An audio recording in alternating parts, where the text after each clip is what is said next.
What's up, friends? Welcome back to my channel. Hope you're doing well today. I hope you're having a good day. I hope you're enjoying your week. I'm also having these on again. You don't even need to know this information, but I have a little eye situation going on. You can't even see it. It's like right up here. So today I'm going to talk about 5 fragrances I cannot live without. There's a couple that you haven't heard of yet from me that I haven't talked about, and I keep it consistent. I mean, these are, again, fragrances that I go back to. They're just like holy grail fragrances, if you will. The thing is, I do like purchasing fragrances. I also get some sent to me. So I wanna be honest when it comes to sharing my favorite ones. I don't wanna just say that I like one when I haven't taken the time to see if it actually, if it's good. You know what I'm saying? Stay tuned, because in the video, somewhere in the video, hidden, I'll be doing a little giveaway that I haven't done actually in a while. I'm a fan of layering fragrances. I might make a video if you want to watch a video on how to properly layer fragrances. It is underrated and not a lot of people do it or talk about it. So yeah, let me know if you want to see that. All right, so 5 fragrances I cannot live without. Number 1, it's a niche fragrance. It's Amouage Reflection. This is a sad story. This is why I do not travel with full-sized fragrances, because of shit like this. I lost the bottle during travels. I'm pretty sure I left it in the Airbnb, and the host, apparently it wasn't there. Also sad because it's one of the most expensive ones that I own. I didn't want to commit fully to a new bottle yet, so I bought this one, which is a smaller size. This is the one I should have brought with me, this size. If you're a fragrance enthusiast and you enjoy fragrances, I'm sure you've heard of this or have smelled it before. One of the most delicious, alluring fragrances.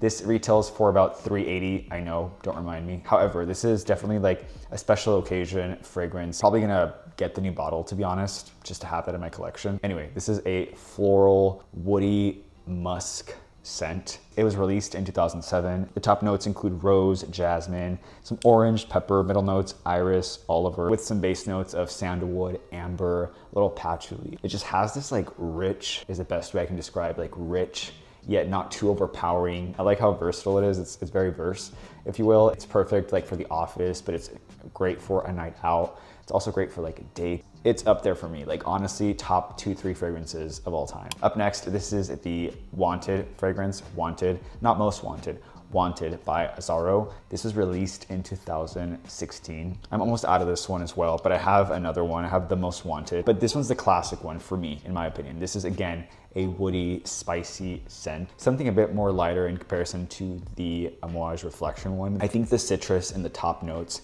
is what makes it kind of lighter for me. Some other top notes include ginger, mint. Middle notes is juniper berries, which I love, apple. Some of the base notes, amberwood, cedar, with some tonka beans, if I'm not mistaken. So it's definitely a masculine, spicy scent with some brightness to it. Think of a better like Bleu de Chanel. And Bleu de Chanel is great. Like that, I used that for years. That was like a go-to scent. I'm not knocking that. It still holds true, but this is kind of like an updated, better, bolder version of that. It's definitely a more youthful daytime scent. Plus the packaging is cool. The bottle itself is pretty sick. Great for casual outings. If you're looking for something casual, not too overpowering, but a crowd pleaser that gets you lots of compliments as well, I would highly recommend, I promise you, it's really good. Up next, this is my guy. This is Byredo Animalique. As you can tell, a pattern with my fragrances. I like woody, spicy, florally type of scents. Very unique fragrance that gets me probably the most compliments. I would categorize this as more of a statement fragrance for niche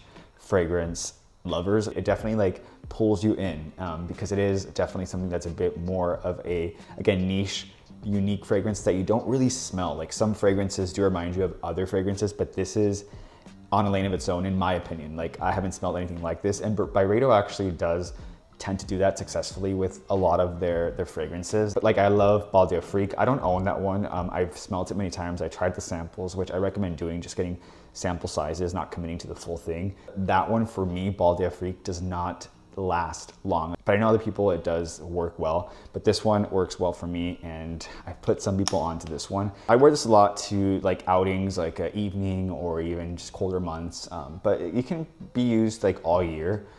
Gravitated more towards like evening, nighttime, but this is definitely, again, if you want something more unique. I forgot to mention some of the notes include carnation, rose, jasmine. Those are top notes. The middle notes is oak moss with base notes of leather, musk, and again, patchouli, which that's in the Amouage Reflection. This is also has that base note, but it's very different from that first one that I talked about. So yeah.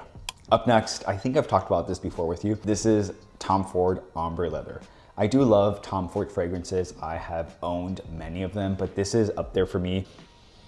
My favorite leather fragrance. There's more out there, of course, but I like this one a lot, which is why it made the list. This is definitely a luxurious, bold fragrance that screams leather, hence the name Ombre Leather. However, it's not like you get an intense scent or whiff of leather. It does smell like leather, but it has some other notes that make it also very unique. I love the blend of notes. For example, some of the top notes include cardamom as well as jasmine sambac. Middle notes is leather, of course, patchouli, with base notes of amber, vanilla, and moss. And you really get that subtlety with the vanilla, right? It kind of like dilutes the intense leather fragrance. It's just a really beautiful blend of notes. I tend to use this more during the colder months. For example, I brought this with me to Japan. It was cold out there, and I brought it in my little travel spray. It's also versatile, so you can wear these to upscale events or to casual outings, casual nights out, but definitely geared more towards like the colder seasons. Number 5, I feel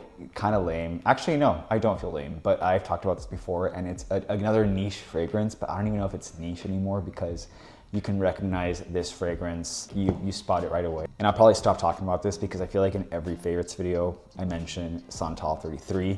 What can I say? It's a cult favorite with a blend of creamy sandalwood and smoky leather undertones. This was my inspiration for the candles that I sell on Good Soul Supply, the Salud candles, which I'll have linked below.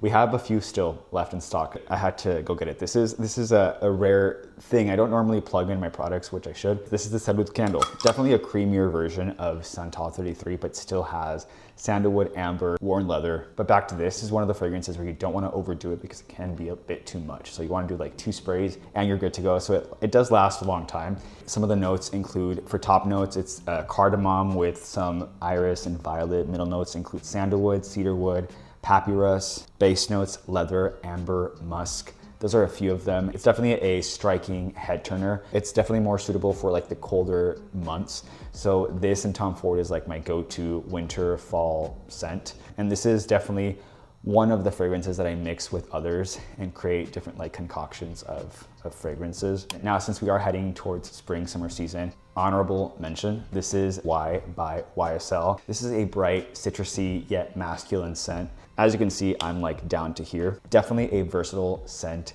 And I wanted to mention this today because I want to give away a brand new YSL fragrance. It's a brand new fragrance in the box. You do have to have Instagram to be eligible to win this. I'll include a candle with this as well. So you're getting a brand new YSL fragrance with a candle of mine. Just go down below in the info box, open up the description down below. I'll also post it in the comments so you can see how you can win this fragrance. Thank you for watching. I appreciate you. I'll have a brand new video next Sunday, 7 a.m. PST. What fragrance do you recommend for me?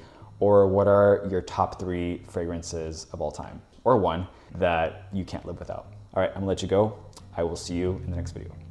Adios.